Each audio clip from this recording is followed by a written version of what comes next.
Seeing People's Spirits.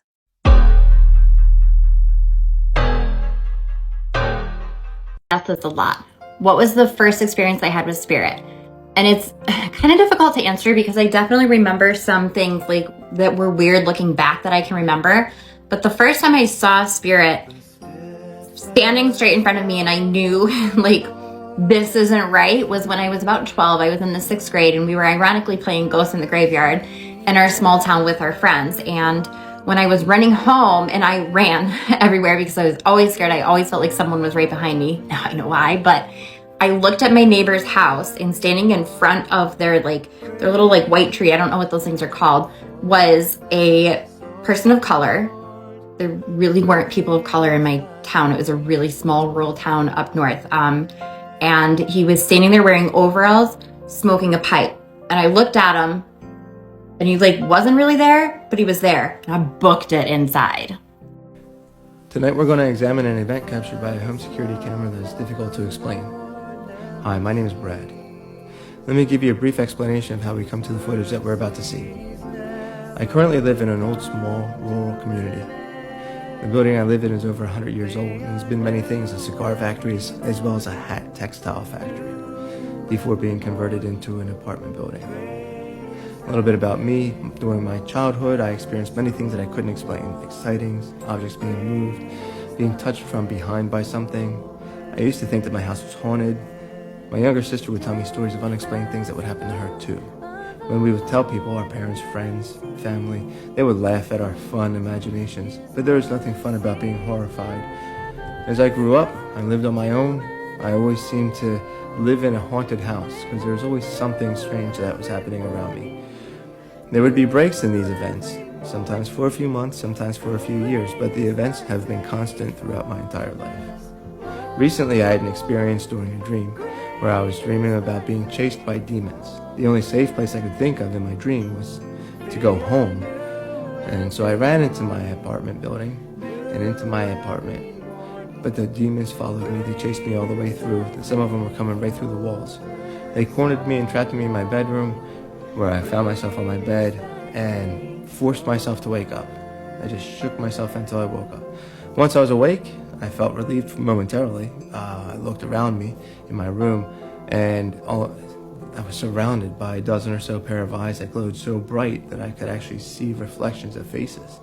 I thought I was sleeping. I thought I was still dreaming. I tried to wake myself up. I tried to jumble myself around, but every time I opened my eyes, they were still there. So then I just jumped up and turned on the light. Everything was gone after that. I know I was asleep and dreaming for some of it, maybe even all of it. But I had a thought that maybe I needed to go out and get some motion-sensitive cameras, some security cameras, just so I could film and see if there was anything actually happening around me or if it was all just my imagination or in my sleep. And this is what happened about 6 months later.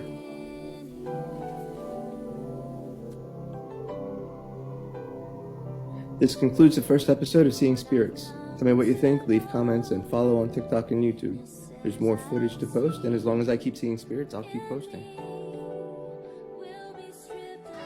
Guys, I need your help understanding something. Can you please tell me how it's not even September yet I'm shivering?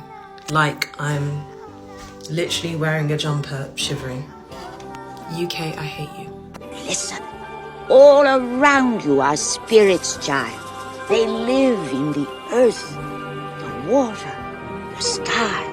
If you listen, they will guide you. They say you're a genius. I can't believe you can't spare half an hour. It makes me crazy the way they throw the word genius around, all right? Although, coming from you, it does give me a certain tingle.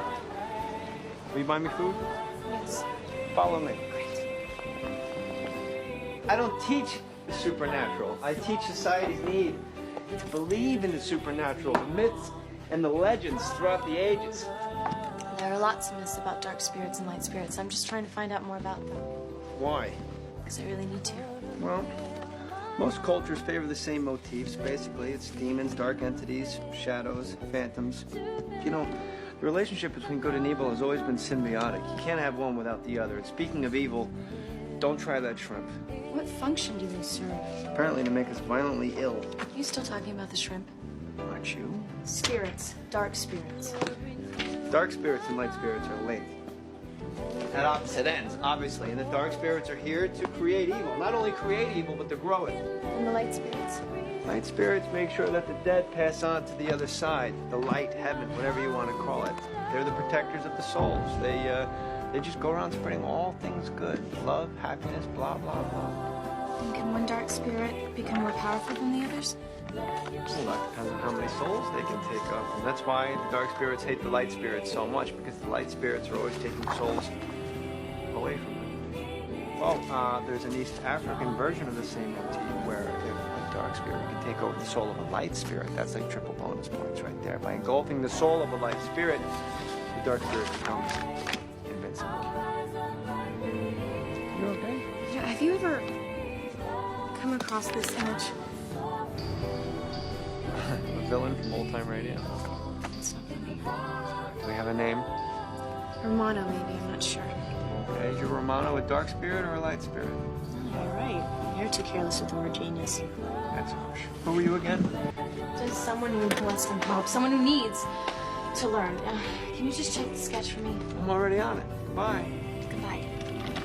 Does he know what you can do, Professor? Why don't you tell him? I don't tell people. Told Andrea. Yeah, maybe I shouldn't have. Maybe this whole spirit thing invaded her life just like it has ours. Maybe she would have been better off not even knowing. Slow down. Slow down. You gotta realize you're hurt too. You've been through a terrible shock.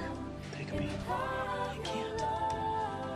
Because if I stop and think, I just feel so guilty. You know, like maybe what happened to Andrea is my fault.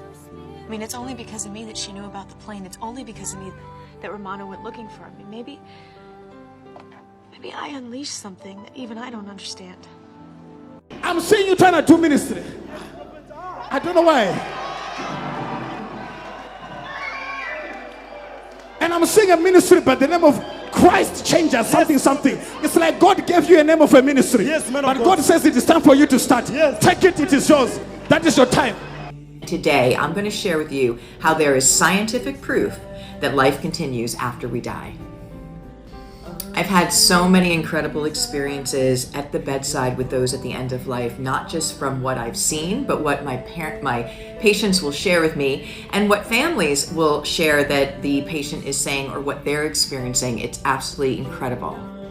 When I would share these stories, there were people who said, that's absolutely beautiful, but can you prove it? And yes, in science, it's called physics, and that is the study of energy. And energy, by definition, cannot be destroyed. It can only change form. It can be a solid, a liquid, or a gas. It cannot be destroyed. It has to go somewhere. So the study of physics right now is validating that we go somewhere after our physical body dies. Sunland IPTV Entertainment, the other cable company. Perfected Faces Makeup by Candy Happy 2022. Called Perfected Faces Makeup Artist Candy, the best makeup artist.